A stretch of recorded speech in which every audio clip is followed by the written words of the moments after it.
This is a totally very weird and awkward situation. With me like a child. Will you still love me when That's a possibility if the feds get their way and then Diddy goes to the special place and all of the problems just go away, as it looks like the prosecutors and the government really aren't making a good argument here. As, of course, we get the latest from the Diddy trial, as we're hearing some very salacious, crazy revelations unfolding right now that are just seedy, debaucherous. But is it racketeering and trafficking? That's something that even one of the witnesses is having some serious questions about, as an adult star is saying, I don't get what's going on here. Why am I even testifying? They subpoenaed him. He testified, and he had some very interesting things to say about this trial that we're going to be talking about in this particular video. So subscribe, click the notification button. We're going to get right into it, as well as hopefully getting down, deep down the rabbit hole. Not the type of hole that you expect when talking about Diddy when it comes to this story, because I think there's some logical conclusions to come to right now, looking at everything that's unfolding right now, looking at how the feds are treating this situation, because I think my theory here that I have talked about from the very beginning of this is absolutely freaking true. We'll tell you what that is in just a little bit, as, of course, Kid Cudi, another celebritard, another actor, another music entertainment person was testifying in federal court. This, as we are already on the 10th day of the Diddy trial. It's expected to go on a little bit longer, but a lot of people are saying, we just don't get it. We don't understand it. Okay, Kid Cudi's testifying, and there's a weird testimony over his dog being locked in a bathroom. When first talking about Kid Cudi, we were talking about how he and the federal prosecutors believe here that Diddy torched his Porsche and then came to Kid Cudi and said, what car? This, as Casey, the main star witness against Diddy, was having relations with him. Casey, also, she's been kind of outed here as a little bit of a dirty dog here, as there are some very interesting tidbits of testimony about her partaking in a lot of this salacious, deprived type of behavior that a lot of people report she was the one potentially orchestrating it all. And this is the start witness used against this. The story gets stranger now, as, of course, Kid Cudi also said that Diddy broke into his home, unwrapped his family's Christmas gifts, and shut his dog in a bathroom. Yes, that's the latest, as he was testifying. How does this prove trafficking and racketeering? No. I don't get it. I really do not get it. As Casey Ventura testified that she had a romantic relationship with Kid Cudi, which made Combs irate, and that's why Combs went after his car. And I think what the feds are trying to do here is they're trying to argue, look, he controlled everyone through violence. And okay, I get that argument. Another article that we saw a couple hours ago was this, saying bombshell Diddy images, shocking photos reveal. They're not that shocking. Looking at the images, it's like, oh yeah, there's some heels, there's some adult toys. Here's the baby oil. Oh no. Oh, the baby oil. There's the ducky toe. Oh no. A lot to talk about baby oil. I still don't understand what the feds are trying to accomplish and achieve through all of this here. As, of course, another person that testified that definitely raised some eyebrows was a male adult worker of the night called The Punisher that testified. He also has a book that, of course, he's now doing interviews about, and he testified to the freak-offs and what was happening here, and he essentially described how him and Casey Ventura were doing it. They paid him to have Diddy watch. Diddy was also making some comments about this male star's back end being tight, and then this star was talking about how he couldn't perform because Diddy was just freaking him out, and how he was forced to take performance-enhancing substances in order to perform for Casey, and then he described a situation where he demanded that he finish, and then when he finished, Diddy came in and then double finished. Family friend. This is not a family friend. Don't make sure you're. What does this have to do with racketeering? Why? Why? Why? Why? Why are we listening to all this? Why? I don't get. What are the feds doing here? Goodness. Golly gracious. This guy describes how first Diddy and Casey paid him to perform a striptease, and they gave him like $800 for that, and how they had relations 8 to 12 times, and eventually this male actor said he was so freaked out and couldn't perform even with all the substances he was taking that he just eventually stopped seeing them because they were into some weird stuff here. As again, all of this also happening at the Trump Tower. What in the world's going on here? As we have this guy's testimony here that I think is revealing, and it unravels the whole government story here. Before talking about that and a lot more, we wanted to tell you about wearechange.shop. We got a lot of great products and supplements available for everyone here. I personally take them. I personally like them. Last night, I used the Magnesium mist on my feet. Whenever I have sore muscles, I use that too. Magnesium is what a lot of people are deficient in. We also got some magnesium glycinate, a great product that I like. I was just on Twitter before it was shut down, and Twitter's down for in the making of this particular video. So, but someone posted this saying magnesium glycinate is the most underrated sleep enhancer on earth. This is by LDLLC saying, quote, it calms the nervous system, reduces anxiety, and promotes deep sleep. I took it for 30 days. What it did for my energy and sleep, quote, changed everything. And then there's a number of clips here with people talking about how powerful it is and how a lot of people are overstimulated, which they are, especially with social media, especially with algorithms and news feeds, and people are just inundated with blue light and stress and just trying to survive with the AI robots taking over everything, as there's a lot of different magnesiums out there. I like just magnesium glycinate because it is highly bioavailable. There's other forms of magnesium that are not highly available, but the ability to, of course, be able to lower your cortisol, lower your stress hormones, to increase serotonin, to help you build more precursors for melatonin, all of that stuff right there, man. I'm telling you, this is the biggest game changer here. A lot of people, you know, what you should be doing, you should be having a very strict sleep routine. A lot of people do not have a very strict health routine. A lot of people have a really crappy sleep routine, and they take nicotine, or they drink alcohol, or they eat a lot of food, or they have a lot of stimulation, and they're constantly on their phones. You're not supposed to do that. You're supposed to relax before. A lot of people watch, you know, huge, crazy, wild entertainment right before sleep. That's very exciting. You shouldn't be doing that. You're supposed to de-stress. You're supposed to relax. Some people aren't as disciplined and strict, so they just say, I'm just taking a supplement. It'll be better. And that's why we have magnesium glycinate available for you on wearechange.shop. I like it. I think you might too. Before putting anything into your body, talk to a medical professional and do your own homework and due diligence before doing anything. Now, let's be honest with ourselves here. This Diddy trial stuff, it's not really amounting to anything. I mean, we had Casey come out with her kind of arguments, and now we have this guy who just testified, came out on TMZ afterwards and had this to say, which I thought was very eye-opening to this case, and how there's a big chance now. And I think the longer this trial goes on, the more people are realizing, yeah, Diddy's probably going to, like he usually does, get off. But honestly, that was my personal experience too, being confused. I remember when investigators first approached me in March of 2024. This was before any charges, allegations. I basically told them, "Hey guys, I have nothing for you.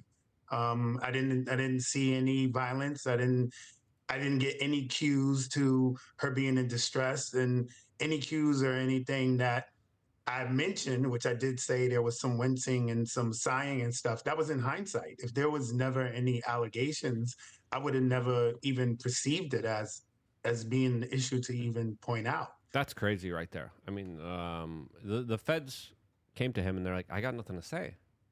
They subpoenaed. They're like, no, you have to. You have to go to court. He was like, okay, I guess I'll go to court. And he just even said now, like, even think about it. Like, I didn't see anything that they're arguing here. So I'm just as confused as you. I still, to this day, I'm like, I don't know why I testified. I always believed my testimony, if it was any benefit, might have benefited the defense. Yeah, I mean, the testimony was shocking. Yeah. Definitely highlighted the kind of deprived, sick, kind of like debaucherous stuff that Diddy was into. That's pretty degenerate. Pretty like, what? Can't believe that dude's doing that. Like, I'm not even going to mention it. This guy then talks about his book, talks about how he got a wiener implant. Like, okay, all right. I get it.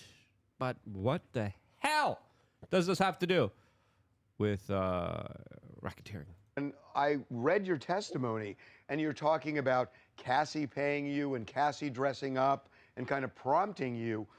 I kind of had the same feeling you did, which was that's what the defense is arguing, that this was kind of a consensual sexual liaison. And even if Diddy... Yeah, there's even text messages showing her, like, I can't wait for the freak offs. I'm like, that's not a good way to prove your case here. I still haven't heard about the third witness.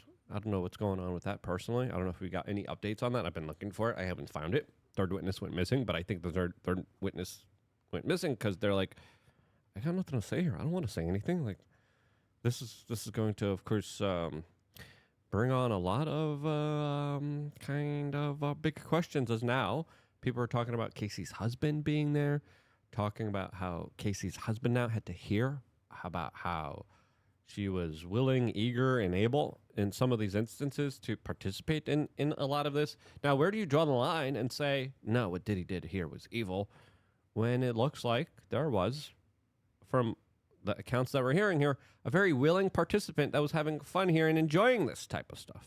And I know you did say at points that Diddy did make some payments, that she would make the initial, I guess, down payment, and then he would pay more when the encounter was over.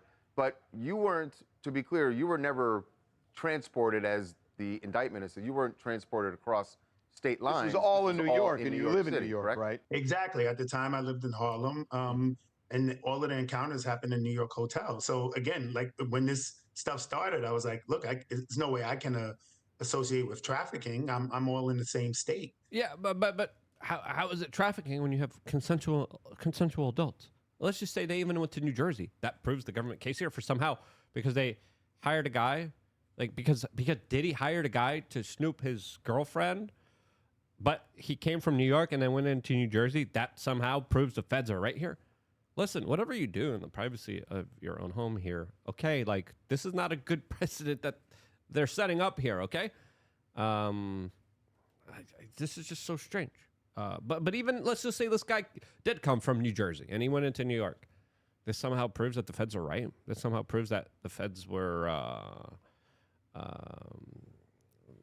validated in their accusations against this. Listen, what happened with other people, there's a different kind of scenario. That's a different kind of situation. What happened with this adult that was hired to do things that he consensually did with other people, especially Diddy's wife, I don't see anything. Listen, it's debaucherous, it's deprived. Like, it's maybe not the best moral thing to do, obviously. But does the federal government need to get involved and prosecute people for this? Right. So I'm still confused myself, honestly. It's so interesting, because we wanted to have you on because I thought maybe prosecutors told you something beforehand, because I was so confused when you got off the stand. I didn't realize you shared the confusion. The only thing I can assume, and this is an assumption because we didn't have the conversation, was I think they wanted to make more significance with the wincing and the sighing and the frustration. But even if I'm being honest, if in the moment I did not associate that stuff with her being in distress to doing anything against her will. And even in hindsight, I understand the allegations, but I would be misrepresenting the situation if I said the situations I was in would translate it. Even in hindsight, I cannot say, oh, those sounds or those wincings or those sighs were her in distress because it just did not appear to be that way. Let's talk. Wow, that's big. That's pretty monumentous here. As of course, a lot of the articles and a lot of the reports of all this are kind of frustrating. We have another one saying disturbing connection to Prince. There's no connection to Prince. There's allegations that Diddy beat up Casey after a Prince party. That's it. They also had the one of the workers for Diddy that was his one-time personal assistant that was cleaning up the rooms, and they describe that they were cleaning up alcohol bottles, baby oil, controlled substances. They cleaned up the room to make it look like nothing happened. There was a bill allegedly for $1,000 at one Beverly Hills hotel because there was baby oil all over the place. Okay, like that. Listen, leaving baby oil stains in a hotel doesn't make you like an evil trafficker here. Now, the accusations that we have heard before this is that he was drugging, forcing himself on people. The feds haven't really proved that. Are they proving that a lot of people were forced on this stuff, that they were drugged? It's going to be very hard for them to prove all of this. As even Diddy's rival, Suge Knight, who came out and talked about how, Diddy was hanging out with Barack Obama. Barack Obama probably got down with him. They were probably, undercover brothers. Even he comes out and he says, Diddy was after me with an armed plot to try to hurt me and take me out. But even he says he doesn't believe Combs deserves to be in jail for this type of stuff here. So it's pretty crazy to see all of the testimony. Again, this is the crazy headline here. Suge Knight insists that there is a conspiracy to have him taken out, but he still believes his former rival, Sean Diddy Combs, shouldn't be behind bars. Now, why is Suge Knight scared about him being potentially taken out? Because he named Barack Obama. He said, there was high-level Democrats, high-level players hanging out, getting down with Diddy. What probably happened here, and this was my theory from the very beginning of this, is that Diddy got too big for his britches, came out, and then started to spiral out of control. He started to take substances. He started to take things like Molly every single day. That just destroys your brain. He's spiraling out of control. He threatened so many big players that he's probably involved in. He was a billionaire. He was connected to the Clintons. He was connected to the Obamas. This is my hypothetical thesis. He probably said, there was a business deal going on that went wrong. He came out and said, I will expose Obama. If you guys don't give me my way, the feds got involved here, said, you better not threaten Obama or some other high-level player like Obama. And then the feds got involved here, and they said, you know what, we're just going to put you away like we did R. Kelly. R. Kelly, though, was a very similar case, but it involved children. I still haven't seen the feds here argue children. There were some people coming forward accusing him of hurting them when they were children. Again, it's very hard to argue or prove any of that here. There's still also a lot of other players being involved here. I still do believe the rabbit hole gets down a lot deeper. As even Wendy Williams came out and talked about how, a lot of these brothers are undercover brothers, and they get down with the booty clapping in different sorts of weird and depraved way here. As she talks about how Diddy was trying to get her fired after she came out and was trying to expose some of the, brotherly love. This is what she had to say, which was pretty interesting. Hold on. Every player is gay, or every other player? It just seems, are you a little gay obsessed, do you think? I'm not gay obsessed, and every other would be an exaggeration, but I would say 2 out of 10. Okay. In sports, and 5 out of 10 in music. Okay. Yes, and I don't think that's gay obsessed. I think that's after being in this business for over 20-something years and seeing things from the inside out and the outside in. I'm doing great. I love your show. I mean, that right there here highlights how there's no love between these two. As, of course, I mean, listen. From the testimony we're getting, Diddy was an undercover brother. There's a lot of speculation and rumors that Barack Obama was also an undercover brother. The two are hanging out together. The two, as we found out also, had a mutual person that would deliver controlled substances to Diddy that also Barack Obama allegedly had ties to. There was Barack Obama pictured ecstasy out there. Listen, there's probably a deeper rabbit hole, but the Southern District of New York, which is predominantly a very liberal, woke, democratic political FBI office, I think they are mishandling this case because they're not bringing in all the big players to testify. They're not asking Barack Obama or the Clintons or the DNC that was involved with Diddy to come out and say something. And I think that string needs to be pulled. Will it be pulled? Probably not. It probably should be. And I think this is why their case is an absolute failure, because I think they really haven't proven much except that Diddy's a weird, angry pervert. Other than that, I'm not really seeing anything here. Are you? Let me know down in the comment section below here, as this story definitely, I think, is getting pretty crazy. Thank you for supporting wearechange.shop. Get the Magnesium Mist. It's a great mist. Stay tuned for more, all here exclusively on youtube.com/wearechange.